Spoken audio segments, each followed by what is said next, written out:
कहानी की शुरुआत होती है भविष्य में, जब दुनिया में अपराध और गुंडागर्दी बहुत ज्यादा बढ़ गई थी। इसलिए सरकार ने पुलिस फोर्स में स्काउट्स नाम के रोबोट्स को शामिल कर लिया। टेट्रावेल नाम की एक कंपनी इन रोबोट्स को बनाती थी। इन्हें डिजाइन करने वाले इंजीनियर का नाम है डियोन। इसके अलावा यही कंपनी मूस नाम के और बड़े रोबोट्स बनाती थी जो रिमोट कंट्रोल से चलते थे, और इनको डिजाइन करने वाले इंजीनियर का नाम था विंसेंट। विंसेंट आर्टिफिशियल इंटेलिजेंस के खिलाफ था, क्योंकि उसका मानना था कि रोबोट हमेशा किसी इंसान के कंट्रोल में ही रहना चाहिए। वहीं दूसरी ओर हम चोरों के एक ग्रुप को देखते हैं जो अपने लीडर निंजा के साथ शहर में भाग रहे थे, क्योंकि स्काउट रोबोट्स उनके पीछे पड़ गए थे। रास्ते में उनकी एक गाड़ी से टक्कर भी हो गई, पर वो जैसे तैसे भागकर अपने गैंग लीडर हिप्पो के पास पहुंचे। उसके चेलों ने निंजा की टीम के सारे हथियार ले लिए, और फिर हिप्पो ने निंजा की टीम को खूब डांटा क्योंकि वो अपना मिशन पूरा नहीं कर पाए थे। अब हिप्पो ने उन्हें धमकी देकर कहा कि उन्हें अगले 7 दिनों में $20 मिलियन भरने होंगे, वरना वो सब अपनी जान से हाथ धो बैठेंगे। उसने निंजा के मुंह में अपनी बंदूक डालकर उससे वादा लिया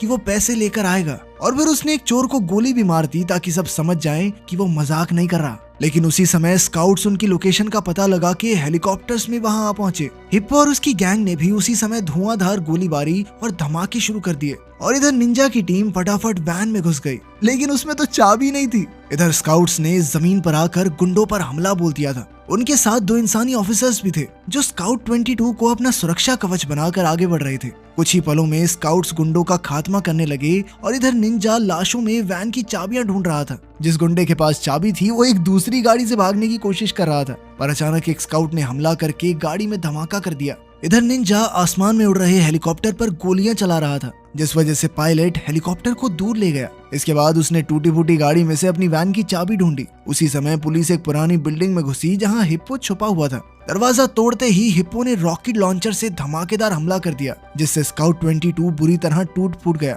इसके बाद हिप्पो खिड़की से निकलकर भागा, और वहीं निंजा और उसकी टीम अपनी वैन में भाग निकली। मगर इसी दौरान उनके साथ ही अमेरिका को गोली लग गई। अब हिप्पो की गैंग हार गई थी, इसलिए टीवी पर खबर फैल गई कि स्काउट्स ने गुंडों का सफाया कर दिया, जिसके बाद सरकार ने कंपनी को 100 और स्काउट्स का ऑर्डर दे दिया। इधर कंपनी में विंसेंट अपने बड़े रोबोट्स मूस पर और काम करना चाहता था, मगर सीईओ मिशेल उसे जरूरत के मुताबिक पैसे नहीं दे रही थी। उधर एक इंजीनियर वर्कशॉप में फिर से स्काउट 22 की मरम्मत कर रहा था, इसलिए डियोन को भी वहां बुलाया गया। असल में हमले के दौरान स्काउट 22 की बैटरी फ्यूज हो गई थी, जिसका मतलब ये था कि उसे ठीक नहीं किया जा सकता। इसलिए डियोन ने इंजीनियर को इस रोबोट के सभी काम के पुर्जे निकाल कर कहीं और इस्तेमाल करने को कहा। वहीं दूसरी ओर हम चोरों को देखते हैं जो एक सुनसान बिल्डिंग में आकर छुप गए थे। अब उनकी टीम सोचने लगी कि इस मुसीबत से कैसे निकला जाए। इस पर योलांडी ने कहा कि टेट्रावेल कंपनी में किसी के पास तो ऐसा खास स्विच होगा जिसको दबाते ही सभी स्काउट्स को ऑफ किया जा सके। अब उन्हें इस आदमी को ढूंढना होगा, तो उन्होंने इंटरनेट पर थोड़ी रिसर्च शुरू कर दी, जिससे उन्हें पता चला कि डियोन नाम के एक आदमी ने स्काउट्स का आविष्कार किया था। उधर डियोन अपने घर पर ही अपने नए प्रोजेक्ट पर काम कर रहा था, और उसके रोबोट्स उसके खाने पीने और घर का ध्यान रखते थे। कई घंटे कोडिंग करने के बाद उसने एक ऐसा प्रोग्राम बनाया जिससे रोबोट्स के अंदर भावनाएं और दिमाग विकसित हो सकता है। मगर मिशेल को इसमें कोई दिलचस्पी नहीं थी, क्योंकि उनका सिर्फ हथियारों का बिजनेस था। इसलिए उसने डियोन को टेस्टिंग की इजाजत नहीं दी। अब डियोन काफी गुस्से में था। उसने जाकर स्काउट 22 को बाहर निकाला और गार्ड की टूल उठाया, जिसकी मदद से प्रोग्राम अपडेट किया जा सकता था। उसने सब कुछ अपनी वैन में रखा और बाहर चला गया। डियोन थोड़ा दूर ही पहुंचा था कि अचानक निंजा की टीम ने उसका रास्ता रोक लिया। उन्होंने डियोन की खिड़कियों के कांच तोड़ डाले और उसे जबरदस्ती बाहर निकाल कर बेहोश कर दिया। बाद में वो उसे अपने अड्डे पर ले आए और डियोन पर पानी डालकर उसे जगाया। निंजा ने उसे 1-2 घूंसे मारकर चुपचाप स्काउट्स को बंद करने को कहा, पर डियोन ने बताया कि स्काउट्स तो हमेशा ऑन ही रहते हैं, उन्हें सिर्फ उनके सॉफ्टवेयर से ही बंद किया जा सकता है। लेकिन निंजा को उस पर यकीन नहीं था, इसलिए उसने अपनी बंदूक निकाल ली। पर तभी अमेरिका ने आकर उसे बताया कि वैन में स्काउट 22 मिला है। उसे देखकर निंजा ने डियोन से कहा कि अगर वो जिंदा रहना चाहता है तो उसे स्काउट 22 में ऐसा प्रोग्राम डालना होगा जिससे वो निंजा का गुलाम हो जाए। इस पर डियोन ने जवाब दिया कि उसने अभी एक नया सॉफ्टवेयर बनाया है, लेकिन उसकी टेस्टिंग नहीं हुई अभी। पर निंजा ने फिर भी उसे सॉफ्टवेयर डालने को कहा। इसके बाद डियोन स्काउट 22 के टूटे फूटे पुर्जे जोड़ने में लग गया। उसकी बैटरी भी खराब हो चुकी थी, यानी अब उसके पास सिर्फ 5 दिन की बैटरी बाकी थी। तब डियोन ने गार्ड की मदद से पुराना सॉफ्टवेयर निकाल कर उसमें नया सॉफ्टवेयर डाल दिया। कुछ ही पलों में स्काउट 22 उठा तो उसका दिमाग बिल्कुल एक छोटे बच्चे की तरह हो चुका था। इंसानों को देखते ही वो डर कर छुप गया। ये देखकर निंजा गुस्सा हो गया, जिससे स्काउट 22 और भी घबरा गया। तब योलांडी उसे किचन में ले गई और प्यार से बातें करने लगी। जिससे स्काउट 22 ने बाहर आकर योलांडी का हाथ छुआ। इसके बाद डियोन ने उसे खेलने के लिए एक खिलौना दिया और फिर स्काउट 22 ने जल्द ही सबके नाम भी याद कर लिए। तब योलांडी ने खुश होकर रोबोट का नाम चैपी रख दिया। उधर टेट्रावेल कंपनी ऑफिस में विंसेंट को पता चला कि गार्ड की गायब हो चुकी है। उसने सिस्टम में देखा कि गार्ड की तो इस वक्त स्काउट 22 के अंदर थी। फिर अगली सुबह विंसेंट ने देखा कि डियोन इंटरनेट पर बच्चों को सिखाने के तरीके पर रिसर्च कर रहा था। जब विंसेंट ने डियोन के चेहरे पर घाव देखे तो उसने डियोन से गार्ड की के बारे में पूछा। तब डियोन कहने लगा कि रूल्स के मुताबिक वो विंसेंट को गार्ड की नहीं दे सकता। इस पर विंसेंट ने गुस्से में डियोन को टेबल पर पटक दिया और उसे धमकाकर कहा कि अगर उसने की नहीं दी तो वो उसे जिंदा नहीं छोड़ेगा। फिर ऑफिस के बाद विंसेंट ने डियोन की गाड़ी का पीछा किया। उधर निंजा के अड्डे पर चैपी इधर उधर घूमकर अलग अलग चीजें छू कर देख रहा था। तब निंजा ने उससे अचानक कहा कि तुम्हें मेरी टीम के लिए काम करना है। फिर वो चैपी को बंदूक चलाने की ट्रेनिंग देने लगा। चैपी काफी डरा हुआ था, जिस वजह से उसका निशाना चूक गया और निंजा गुस्से से लाल हो गया। अगर इससे पहले कि वो चैपी को नुकसान पहुंचाता, योलांडी ने बीच में आकर कहा कि पहले उन्हें चैपी को रोजमर्रा की चीजें सिखानी चाहिए। योलांडी ने चैपी को अलग अलग चीजें दिखाकर उसे कई शब्द बोलने सिखाए। जल्द ही चैपी सिर्फ शब्द नहीं बल्कि पूरी बात बोलने लगा। इसके बाद उसने योलांडी को माँ कहकर पुकारा, जिससे वो बेहद खुश हुई। फिर अमेरिका ने उसे कुछ गालियां और गुंडों वाली बातें सिखाई, जिससे वो भी गुंडों की तरह बोलने लगा। जब डियोन ने वहां आकर चैपी को गैंगस्टर्स की तरह बात करते देखा तो उसे काफी बुरा लगा। उसने चैपी से वादा लिया कि वो कभी कोई गैर कानूनी काम नहीं करेगा। इसके बाद उसने चैपी का दिमाग तेज करने के लिए उसे कुछ किताबें पढ़ाई। इधर विंसेंट छुप कर ये सब देख रहा था और वो समझ गया कि गार्ड की कहाँ है। इसके बाद उसके दिमाग में एक प्लान आया और वो तुरंत वहां से निकल गया। उधर चैपी पेंटिंग में इतना अच्छा था कि उसने गाड़ी की हूबहू पेंटिंग बना दी। सब काफी खुश थे, पर तभी अचानक निंजा बीच में आकर डियोन को पीटने लगा, क्योंकि वो चैपी को नरम दिल बना रहा था। वो तो डियोन को गोली मारने वाला था कि योलांडा ने बीच में आकर उसे रोका और डियोन मौका देखकर भाग निकला। योलांडी ने उसे समझाया कि चैपी का दिमाग एक बच्चे की तरह है। अब निंजा चाहता था कि चैपी जल्द से जल्द उनकी तरह एक गुंडा बन जाए, इसलिए निंजा और अमेरिका उसे किसी दूसरी गैंग के अड्डे पर छोड़ाए। उनका प्लान ये था कि जब लोग इस पर हमला करेंगे तो ये अपना बचाव करेगा, तो लड़ना तो सीख ही जाएगा। उस गैंग के गुंडों को लगा कि वो पुलिस का स्काउट है, तो वो उस पर पत्थर और बाकी चीजें फेंक कर उसे परेशान करने लगे। उन्होंने तो चैपी को आग तक लगा दी, मगर चैपी ने अपना बचाव नहीं किया, क्योंकि उसने डियोन से वादा जो किया था। खैर, जैसे ही चैपी को मौका मिला तो वो अपनी जान बचाकर भाग निकला। कुछ देर बाद वो अब भी अपने अड्डे पर पहुंचने की कोशिश कर रहा था। काफी देर बाद भी जब उसे अपने अड्डे पर पहुंचने का रास्ता नहीं मिला तो वो थक कर एक पत्थर पर बैठ गया। तभी एक कुत्ता उसके सामने आया तो चैपी ने उसे सहलाया, पर कुछ ही पलों में विंसेंट और उसके आदमियों ने चैपी को ढूंढ निकाला। असल में वो कंपनी के ट्रैकिंग सिस्टम की मदद से उस तक पहुंचे थे। विंसेंट ने एक इलेक्ट्रॉनिक डिवाइस से उस पर हमला किया, जिससे चैपी तुरंत स्विच ऑफ हो गया। बाद में उसकी आंख खुली तो वो विंसेंट के ट्रक में बंद था।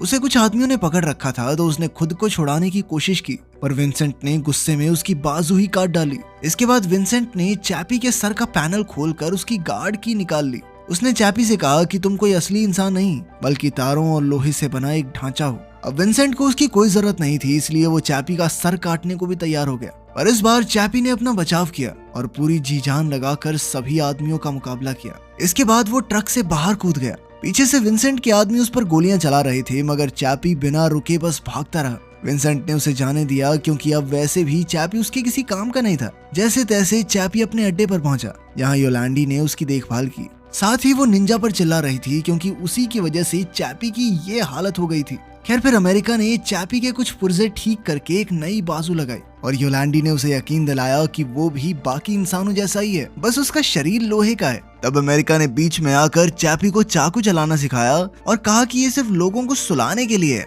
इससे कुछ बिगड़ेगा नहीं उनका। चैपी का दिमाग बच्चों वाला था, तो उसने उसकी इस बात को सच मान लिया और फिर निंजा और अमेरिका ने उसे इसी तरह शुरिकन्स और ननचक्स जैसे हथियार चलाने सिखाए। इसके बाद उन्होंने चैपी के शरीर पर पेंट करके उसे कुछ चेन्स पहना दी, ताकि वो गैंगस्टर जैसा दिखे। फिर बाद में निंजा को एक गाड़ी चुरानी थी, तो उसने चैपी से कहा कि उस आदमी ने मेरी गाड़ी चुरा ली है और अब हम उससे अपनी गाड़ी वापस लेने जा रहे हैं। ये सुनकर चैपी उस आदमी के सामने गया और उसने गुस्से में आकर गाड़ी बुरी तरह तोड़ फोड़ डाली। साथ ही उस गाड़ी के मालिक पर चोरी का इल्जाम लगाने लगा। फिर उसने उस आदमी को उठाकर दूर पटक दिया। ये देखकर निंजा और अमेरिका ने तुरंत उसे वापस बुलाया और डांटने लगे कि साले ये क्या कर दिया तूने, गाड़ी की तो ऐसी तैसी कर दी, अब वापस क्या लेके जाएंगे। फिर उन्होंने उसे एक बंदूक देकर कहा कि ये चलाने के लिए नहीं, सिर्फ तुम्हारी हिफाजत के लिए है। फिर अगले कुछ घंटों में चैपी ने उनकी बातों में आकर काफी सारी गाड़ियां चुराई। जिन लोगों की गाड़ियां उसने चुराई उन्हें लगता था कि ये कोई स्काउट है, इसीलिए वो डर के मारे कुछ नहीं कर पाते थे। इसके बाद चैपी को एक सुनसान बिल्डिंग में लाया गया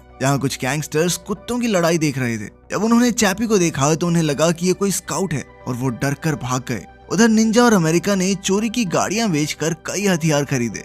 इधर जब चैपी उनका इंतजार कर रहा था तो उस समय उसने एक मरे हुए कुत्ते को देखा और बेचारा एक कुत्ता पिंजरे में कैद था। अभी निंजा वापस आ गया और उसने कहा कि ये कुत्ते जिंदगी की सच्चाई दिखा रहे हैं, या तो तुम मारे जाओगे या फिर लड़कर खुद को बचा लोगे। इस पर चैपी ने कहा कि वो कभी नहीं मर सकता क्योंकि वो तो एक रोबोट है। इस पर निंजा ने जवाब दिया कि उसकी बैटरी जल्द ही खत्म होने वाली है, उसकी नई बैटरी के पैसे इकट्ठा करने के लिए उन्हें और बड़ी चोरी करनी होगी। ये सुनकर अब चैपी मदद करने के लिए राजी हो गया क्योंकि वो मरना नहीं चाहता था। फिर शाम को वो सब अड्डे पर वापस लौटे तो डियोन पहले ही वहाँ मौजूद था। वो चैपी को देखकर काफी निराश हुआ क्योंकि वो एकदम गुंडा बन चुका था। लेकिन चैपी को अब डियोन से कोई फर्क नहीं पड़ता था क्योंकि डियोन ने उसमें खराब बैटरी छोड़कर उसे इतनी कम जिंदगी दी थी। उधर कंपनी की लैब में विंसेंट ने गार्ड की मदद से जेनेसिस नाम का एक सॉफ्टवेयर सभी स्काउट्स में अपलोड कर दिया। ऐसा करते ही देश भर के स्काउट्स अचानक बंद पड़ गए, जिससे जगह जगह हादसे होने लगे और अपराधी जेलों से छूटकर भाग गए। उधर चैपी भी बंद पड़ गया था और जब डियोन उसे देखने आया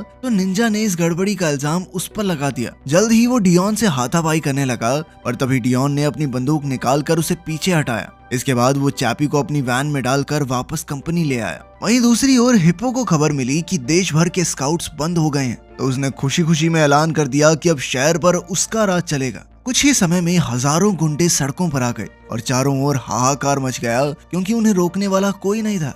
आखिरी स्काउट उनके सामने ही बंद हो गया और उन्होंने उसे आग लगा दी। उधर पुलिस स्टेशन में सभी पुलिस वाले हथियारों से लैस होकर मामला संभालने निकले। वहीं लैब में विंसेंट देश भर में हो रही दुर्घटनाओं की खबर देखकर खुश हो रहा था क्योंकि आखिरकार उसका प्लान कामयाब हो गया था। इसके बाद उसने जेनेसिस सॉफ्टवेयर डिलीट करना शुरू कर दिया ताकि किसी को कोई सबूत न मिले, मगर इसमें थोड़ा वक्त लग रहा था। उसी समय डियोन बंद हो चुके चैपी को लेकर लैब में पहुंचा तो विंसेंट को तुरंत छुपना पड़ा। अब डियोन ने चैपी को एक कंप्यूटर से जोड़ा तो उसे जेनेसिस सॉफ्टवेयर का कोड मिला। खैर अभी के लिए उसे चैपी को बचाना था, इसलिए उसने जेनेसिस को नजरअंदाज कर दिया। उधर विंसेंट के कंप्यूटर पर जेनेसिस सॉफ्टवेयर डिलीट नहीं हुआ था। खुशकिस्मती से कुछ ही पलों में चैपी उठ गया और वो अब भी पहले जैसा ही था। अब डियोन वहाँ से जाने लगा तो रास्ते में चैपी को विंसेंट का बनाया रोबोट दिखाई दिया। डियोन ने उसे समझाया कि मूस एक ऐसा रोबोट है जिसे इंसान एक हेलमेट पहनकर कंट्रोल कर सकते हैं क्योंकि वो हेलमेट इंसान के दिमाग के सारे ख्याल पढ़ लेता है। फिर चैपी ने मूस के नए मॉडल को देखा तो उसने कहा कि उसे भी ऐसा ही शरीर चाहिए, पर डियोन कहने लगा कि वो ऐसे ही डेटा ट्रांसफर नहीं कर सकता क्योंकि चैपी में सिर्फ डेटा नहीं दिमाग और भावनाएं भी हैं। इधर ये सारी बातें विंसेंट ने सुन ली थी। वहीं चैपी डियोन से नाराज हो गया क्योंकि डियोन उसका मनपसंद शरीर भी नहीं दे रहा था, इसलिए वो गुस्से में मूस का हेलमेट लेकर भाग निकला। उधर पुलिस वालों ने कंपनी की बिल्डिंग को घेर लिया था। तब विंसेंट तुरंत अपना कंप्यूटर बंद करके वहां से निकल गया, लेकिन वो गार्ड की निकालना भूल गया। उधर डियोन मिशेल से मिला तो मिशेल ने उसे किसी भी कीमत पर सभी स्काउट्स को ठीक करने को कहा। उधर विंसेंट अपने प्लान के मुताबिक मिशेल के पास गया और कहने लगा कि अब मूस रोबोट का इस्तेमाल करने का समय आ चुका है, पर मिशेल ने तो अब भी उसकी बात नहीं मानी। उधर गैंग के अड्डे पर चैपी ने योलांडी को वो हेलमेट पहनाया और उसे अपने कंप्यूटर से जोड़ दिया। आखिरकार कई सारे जुगाड़ करने में वो कामयाब रहा और हेलमेट ने चैपी का दिमाग पढ़कर सब कुछ स्क्रीन पर दिखा दिया। अब चैपी को अपने नए शरीर के लिए पैसे चाहिए थे, इसलिए वो अपनी गैंग के साथ मिलकर अगली डकैती के लिए तैयार हो गया। उन्होंने हाईवे के बीचों बीच एक हथियारों से भरी गाड़ी को रोका और चैपी ने कुछ गार्ड्स को चाकू घोंपकर मार डाला क्योंकि उसे तो बताया गया था कि ऐसे इंसान सो जाते हैं। इसके बाद उन्होंने गाड़ी के दरवाजे को धमाके से उड़ाया और फिर चैपी ने बाकी गार्ड्स को निकालकर बाहर फेंक दिया। फिर वो पैसे चुराने में लग गया और इधर न्यूज रिपोर्टर्स ये सब लाइव दिखा रहे थे। तभी अचानक चैपी ने देखा कि एक गार्ड सोया नहीं था बल्कि दर्द के मारे करहा रहा था, पर इससे पहले कि वो सच को समझ पाता उसकी गैंग ने उसे वापस वैन में बुला लिया और तुरंत वहां से भाग निकले। उधर टेट्रावेल ऑफिस में डियोन ने सिस्टम सर्च किया तो पता चला कि जेनेसिस सॉफ्टवेयर विंसेंट के कंप्यूटर से आया है। उसने ऑफिस में ही तमाशा कर दिया, पर तभी टीवी पर खबर आई जिसमें चैपी आम लोगों को मारकर उन्हें लूट रहा था। ये देखकर डियोन हक्का बक्का रह गया और तुरंत वहां से निकला, लेकिन मौका देखकर विंसेंट मिशेल के पास पहुंचा और कहने लगा कि सभी स्काउट्स में जेनेसिस सॉफ्टवेयर डालकर उन्हें बंद करने के पीछे डियोन का हाथ है और उसका बनाया हुआ रोबोट चैपी बाहर आम लोगों को मार रहा है। ये सुनकर आखिरकार मिशेल ने विंसेंट को मूस को इस्तेमाल करने की इजाजत दे दी। विंसेंट ने तुरंत अपना दिमाग मूस से जोड़ा और उसे चैपी पर हमला करने भेज दिया। उधर हिप्पो ने टीवी पर चैपी की खबर देखी तो उसने कहा कि मुझे भी ये रोबोट चाहिए। उधर चैपी अपनी गैंग के साथ बहुत खुश था क्योंकि उसे अपने नए शरीर के लिए पैसे मिल गए थे।